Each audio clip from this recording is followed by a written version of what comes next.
जय भीम, जय भारत, नमो बुद्धाय। और आज हम जो यहाँ पर इकट्ठा हुए हैं वो तथागत बुद्ध की जयंती, भगवान बुद्ध की जयंती पर बात करने के लिए, उनके विचारों पर बात करने के लिए। और हमारा जो चैनल है अम्बेडकर नेशन, जो इसी मिशन पर काम कर रहा है। तो गांव में रहते हुए भी सबके साथ साथ मैं भी डायरेक्टली नहीं जुड़ा हुआ, काफ़ी टाइम हो गया, लेकिन सभी जानते भी हैं, मैं भी जानता हूँ सबको। लेकिन फिर भी एक बार एक एक करके एक इंट्रोडक्शन सबका हो जाना चाहिए ताकि एक दूसरे की पहचान शुरू बन जाए। तो यहाँ से शुरू करते हैं। आप अपना नाम, अपने बारे में बताएं। मेरा नाम धर्मराज है। जय भीम, नमो बुद्धाय। मेरा नाम धर्मराज है, मैं चिल्ला गाँव का रहने वाला हूँ। जय भीम, नमो बुद्धाय। मैं संजीत, मैं यही चिल्ला गाँव में रहता हूँ।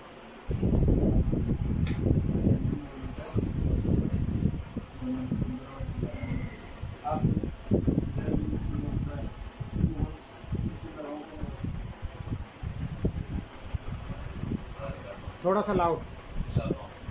जय भीम, नमो बुद्धाय। मेरा नाम जयंत सिंह है और मैं चिल्ला गाँव का निवासी हूँ। और बुद्ध पूर्णिमा के अवसर पर सभी मेरे गाँव के जितने भी समाज के लोग हैं उनको हार्दिक शुभकामनाएं।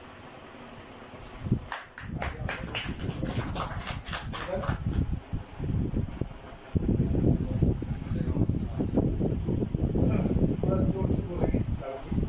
आपसे नरेश कुमार, चिल्ला गाँव का निवासी।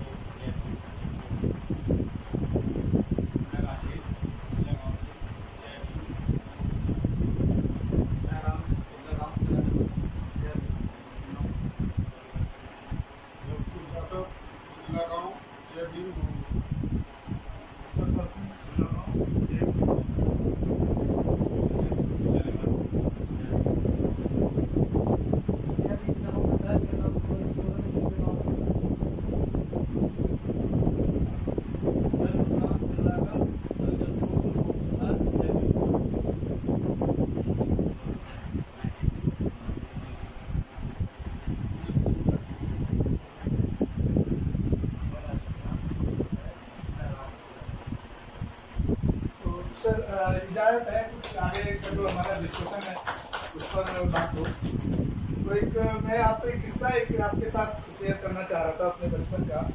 तो जब 3 साल की उम्र थी, मेरी 3 साल की उम्र थी, और मेरा जो गांव है दिल्ली के नज़दीकी है, ग्रेटर नोएडा में पड़ता है, गड़ाना गाँव है, बिलासपुर कस्बे के पास, गौतम बुद्ध नगर डिस्ट्रिक्ट में।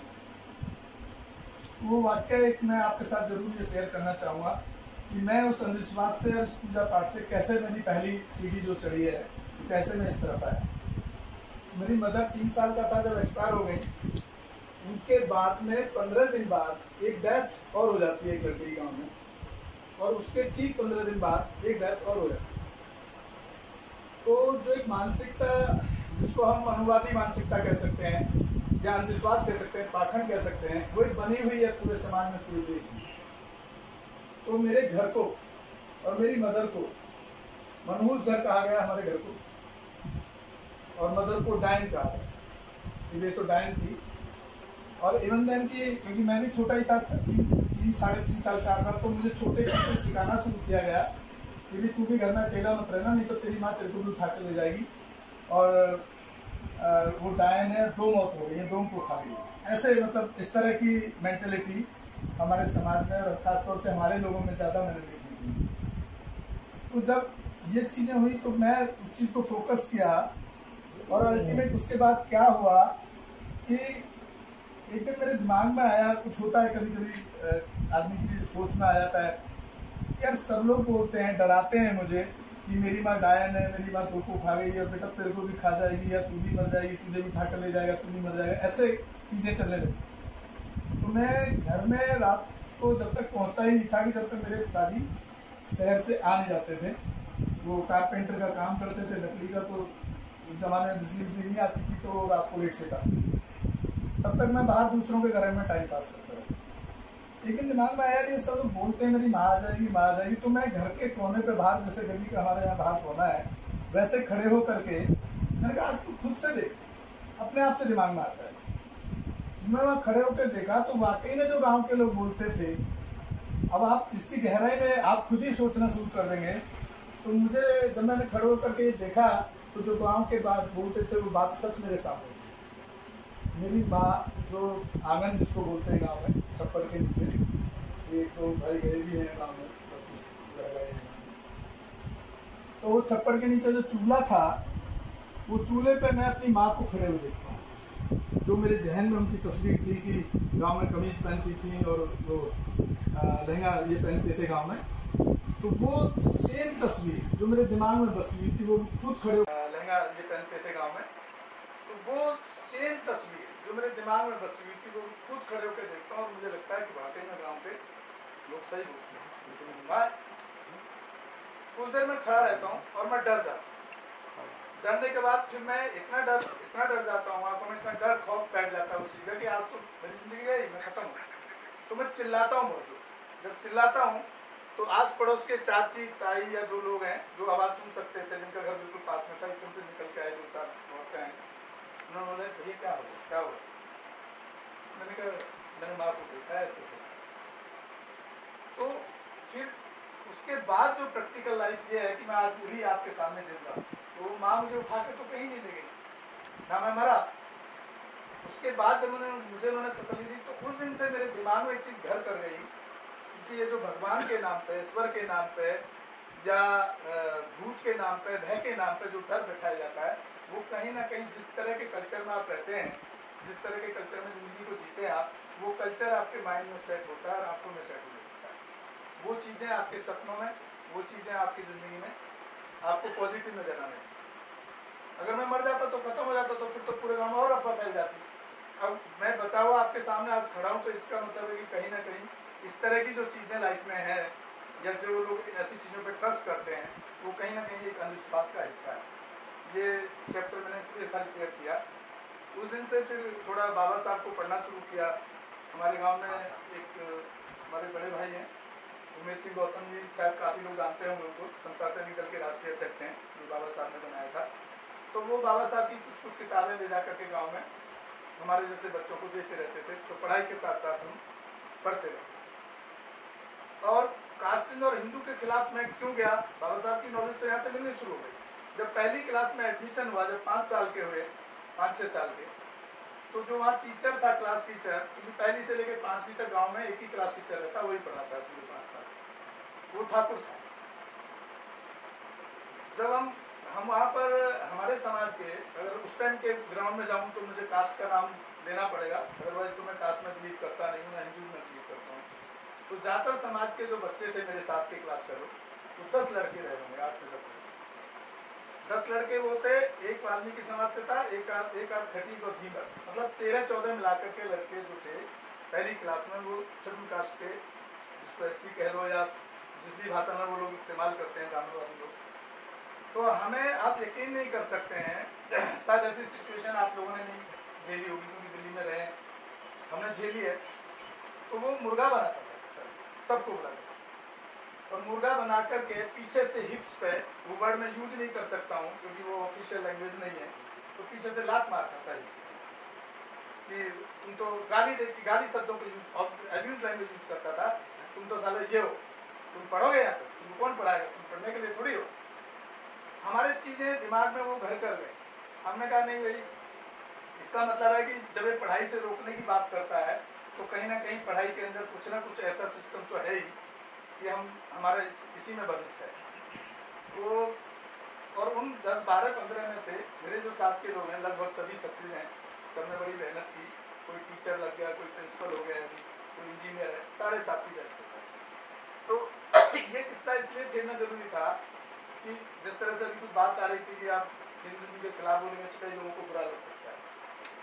तो मेरा एक सवाल अब सब साथियों से जो पूजा करते हैं या करिए, हमको दिक्कत नहीं है, हमें प्रॉब्लम नहीं है, क्योंकि ना तो मेरा कुछ नुकसान हो रहा है और आपका फायदा भी नहीं हो रहा है। ये बात तो मैं चैलेंज के साथ कह सकता हूँ। मैं आज तक अपने लाइफ में इतनी गरीबी से यहाँ तक पहुँचा। दिल्ली के अंदर मैंने चौकीदार की नौकरी की है, लेकिन पढ़ाई कभी नहीं छोड़ा, 24 घंटे काम किया है हर समय। दिन में पढ़ाई, दिन में अगर नौकरी किया है तो रात को 6 से 9 कॉलेज किया है, और अगर रात को कॉलेज किया है, दिन में कॉलेज किया है, तो रात को मैंने नौकरी की है, चौकीदार की नौकरी की है, पियोन की नौकरी की है, बर्तन साफ करने वाले की नौकरी की है। हर काम किया हुआ है, लेकिन फिर भी यहाँ तक पहुँचा।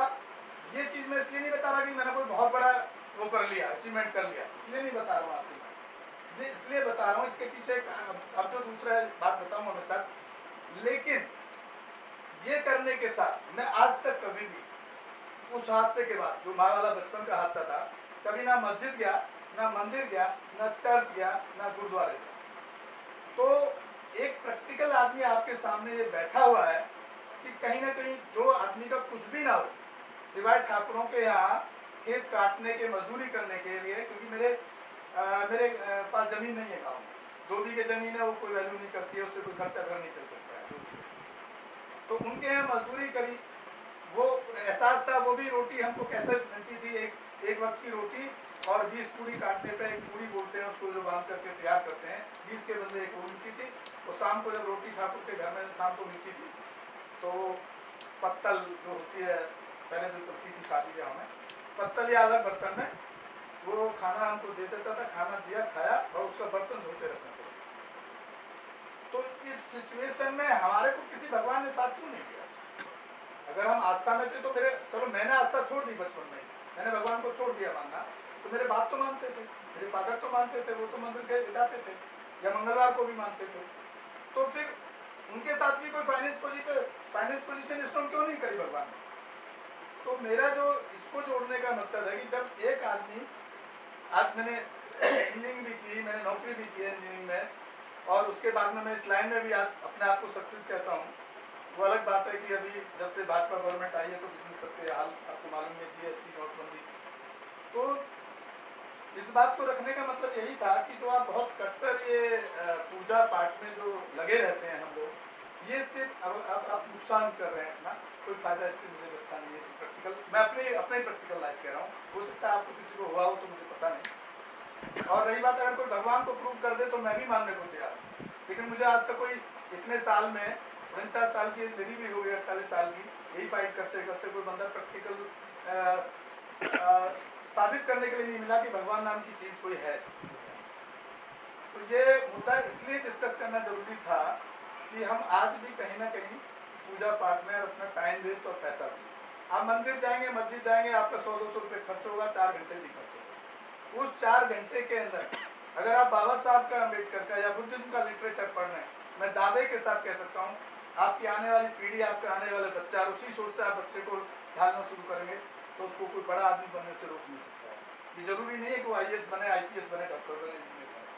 बिजनेस में भी तो आपको पढ़ाई चाहिए। एक आदमी पढ़ा लिखा बिना पढ़ा लिखा बिजनेस करता है, एक आदमी पढ़ा लिखा वही बिजनेस करता है। जो पढ़े लिखे वाला होगा सेम बिजनेस कर रहे होंगे 2 लोग, जो पढ़े लिखे वाला होगा वो आगे निकल जाएगा। मेरे लाइन में 12 कंपनी दिल्ली के अंदर कंपटीशन में थी, उनमें सिर्फ मैं एक ऐसा आदमी था कि जो पढ़ा लिखा बिजनेस को करता था, बाकी लाला टाइप थे, उनके माँ बाप का पैसा था, लगाया था, शुरू कर दिया। तो मेरे सामने पूरे इंडस्ट्री के अंदर नंबर 1 कंपनी मेरी कंपनी रही है, गौतम फिल्म प्रोडक्शन की मेरी कंपनी है। तो आप ये सोचिए, बिना पूजा पाठ के, बिना धर्म के जब हम यहाँ तक पहुँच सकते हैं, तो ऐसी कौन सी चीज़ है जिस पर भी हम लोग बात कर रहे थे, संजीव भाई बोल रहे थे कि आप ये पूजा पाठ के लिए बात करोगे, समझाओ तो ये थोड़ा सा ठीक नहीं रहेगा, लोगों को पसंद नहीं आएगा। अगर किसी का कोई क्वेश्चन है, किसी को शांति मिल रही है, उससे तो अच्छी बात है, उसमें बाबा साहब ने राइट्स दिया, सबको अपनी बात कहने का अधिकार है, रखने का। हाँ, और हमें भी अधिकार है 56A के अंदर कि हम अंधविश्वास और पाखंड के खिलाफ बिल्कुल खुलेआम आवाज़ उठा सकते हैं, बोल सकते हैं, और हम बोलते भी हैं अपने चैनल पर। तो ये एक मेन मकसद था। और बुद्ध के बारे में थोड़ा बहुत तो सभी जानते हैं, तथागत बुद्ध के बारे में, एक शांति प्रिय धर्म है, प्रज्ञाशील, करुणा, जो शांति के रास्ते पर ले जाते हैं आपको। दूसरा, इसके साथ में एक चीज़ और आपके साथ डिस्कस करना चाहूँगा, फिर आप सभी बोलेंगे, थोड़ा थोड़ा टाइम सबके पास रहेगा। आपने अभी तक जितने भी धर्मों को देखा होगा, चाहे वो हिंदू हो, चाहे वो क्रिश्चियन हो, चाहे वो महावीर हो, चाहे वो मुस्लिम धर्म हो, इस्लाम, उनके जो क्रिएटर हैं, क्रिएटर मतलब उनके जो फाउंडर हैं, जिन्होंने उस धर्म को क्रिएट किया, बनाया, वो अपने आप को गॉड इस्टेब्लिश करते हैं। पहले वो कहते हैं पहले हम हैं, उसके बाद हमने जो चीज़ें दी हैं आपको उन पर चलना। बुद्धिज्म में क्या फ़र्क है? ये धर्म है, ये सब धर्म है, बुद्ध धर्म नहीं है, बुद्ध धम्म है। और धम्म का जो मीनिंग है विचार, आइडियोलॉजी, थॉट्स आपके अपने थॉट्स के हैं। इसीलिए बुद्धिज्म में कहा गया अपो दीपो भवो। तो आप अपना प्रकाश खुद बनिए, क्यों दूसरे के ऊपर डिपेंड हम आज भी हैं। जितना हम मेहनत करेंगे, जितना हम पढ़ाई करेंगे, उतना आपको ज्ञान मिलेगा, जितना मेहनत करेंगे उतना पैसा आएगा, और पैसा आएगा तो सारी चीज़ें, सारी प्रॉब्लम अपने आप सॉल्व हो जाती हैं। पूरी दुनिया में प्रॉब्लम किसी के घर में किस चीज़ से होती है? पैसे से ही तो होती है।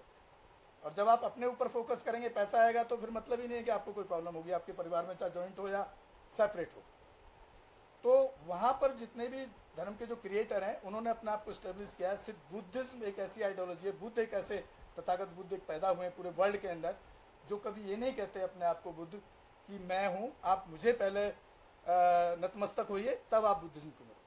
बुद्ध ये कहते हैं कोई भी चीज़ है, पहले आप उसको रिसर्च करिए, उसके ऊपर साइंटिफिकली, टेक्निकली, फिर आपको लगता है कि ये चीज़ अच्छी है और आपको समझ आती है और उसके आपको बेनिफिट्स मिलते हैं, तो आप उसको एक्सेप्ट कर लीजिए, नहीं तो छोड़ दीजिए।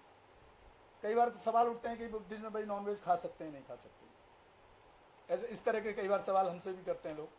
तो उसका जहाँ तक खाने का सवाल है, खाना एक आदमी का अपना टेस्ट है, वो उसके ऊपर डिपेंड करता है कि वो किस टेस्ट में सेटिस्फाई है।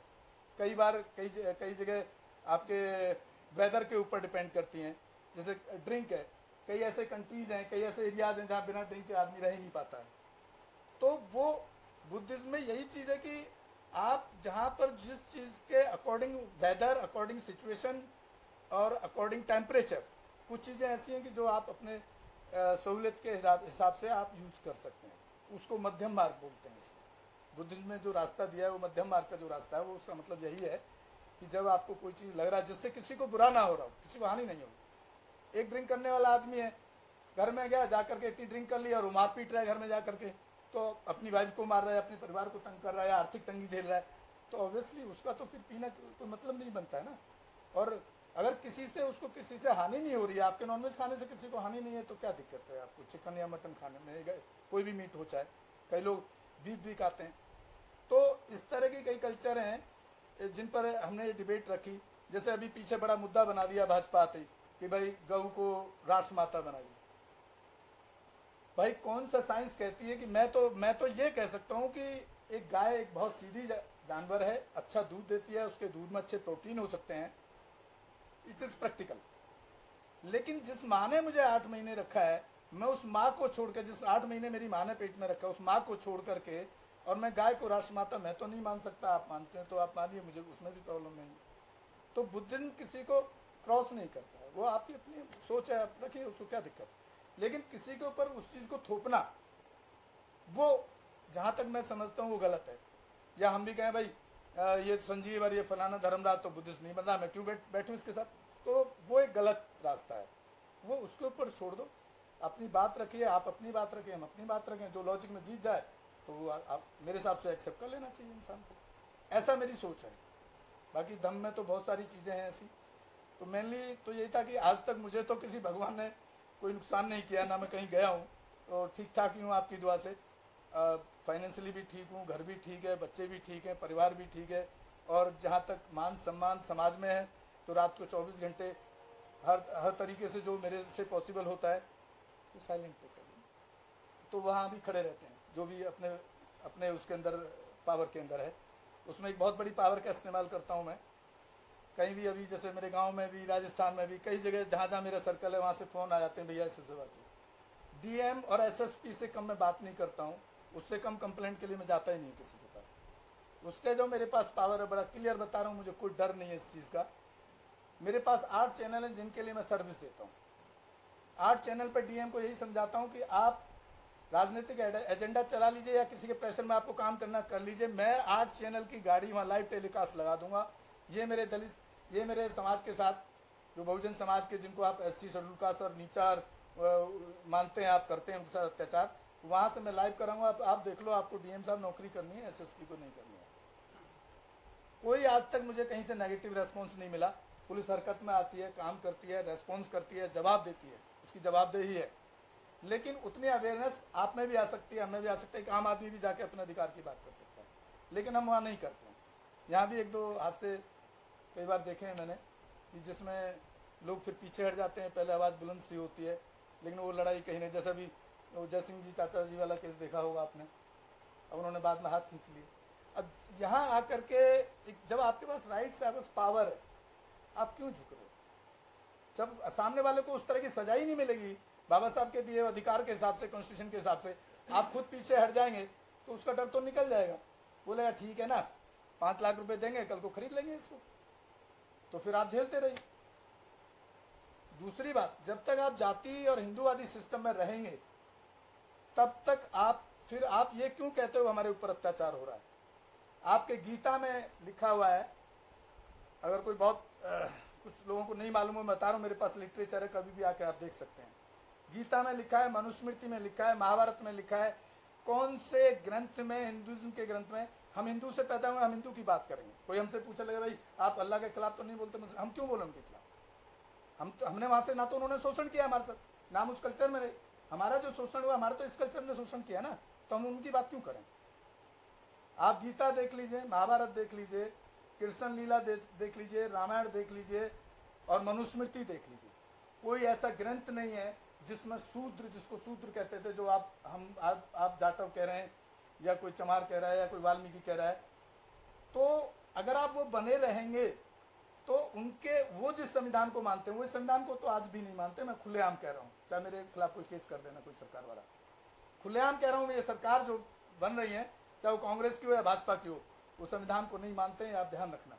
क्योंकि वहाँ पर ज़्यादातर जो लोग हैं वो सब वोट हम देते हैं। आज भी आप मिनिस्ट्री में देख लो कितना परसेंटेज ब्राह्मण मानसिकता का आदमी होगा और आपका कितना होगा, तो कहीं ना कहीं हमारे समाज की गलती है। और जब तक हम दलित बने रहेंगे या एससी बने रहेंगे तो उनके तो भाई मेरे बुजुर्ग साथी भी हैं, बराबर के भी हैं, बड़े भी हैं।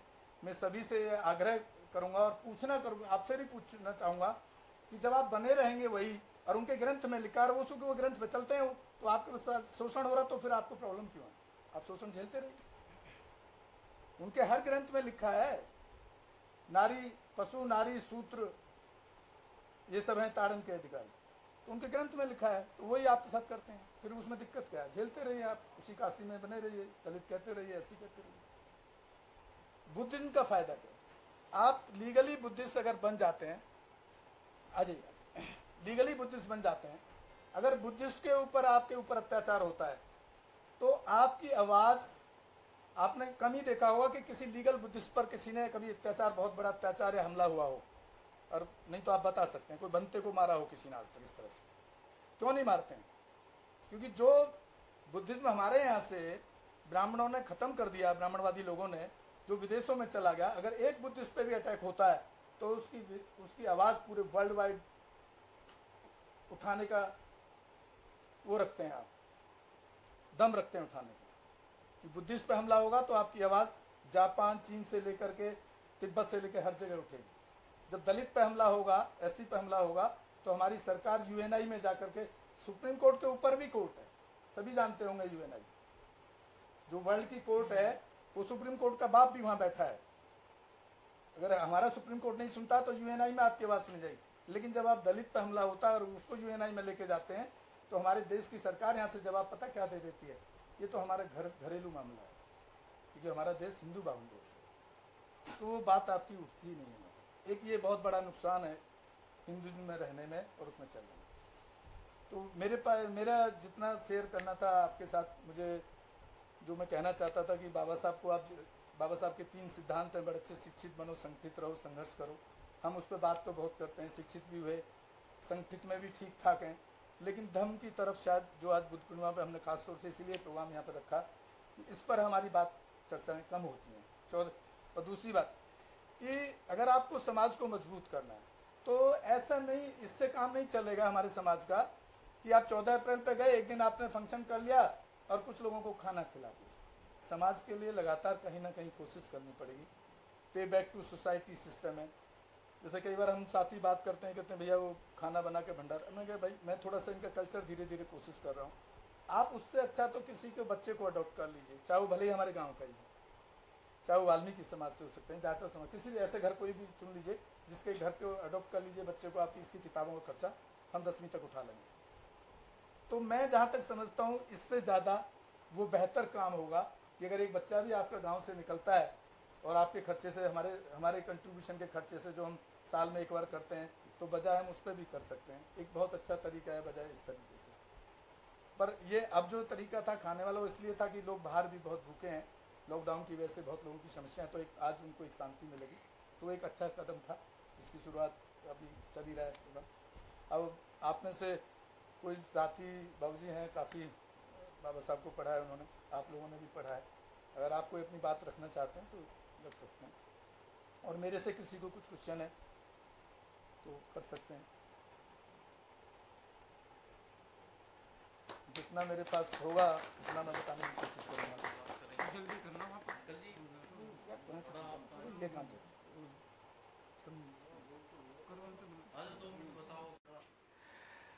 सभी साथियों को मेरा जय भीम, जय भारत, नमो बुद्धाय। और मैं फिर से एक बार आज तथागत बुद्ध के जयंती पे सबको मेरी तरफ से मंगल कामनाएं और शुभकामनाएं। और आज हमारे स्टूडियो में जितने भी बहुजन साथी, युवा साथी और हमारे सीनियर साथी, सीनियर सिटीजन्स भी हमारे साथ में आज हैं हमारे डिबेट में पार्टिसिपेट में, हम उनका बहुत बहुत धन्यवाद करते हैं, आभार करते हैं। और उम्मीद है कि हमारे सभी बहुजन साथियों का साथ हमारे साथ इस तरह से बना रहेगा। इसी के साथ मैं विदा लेता हूँ।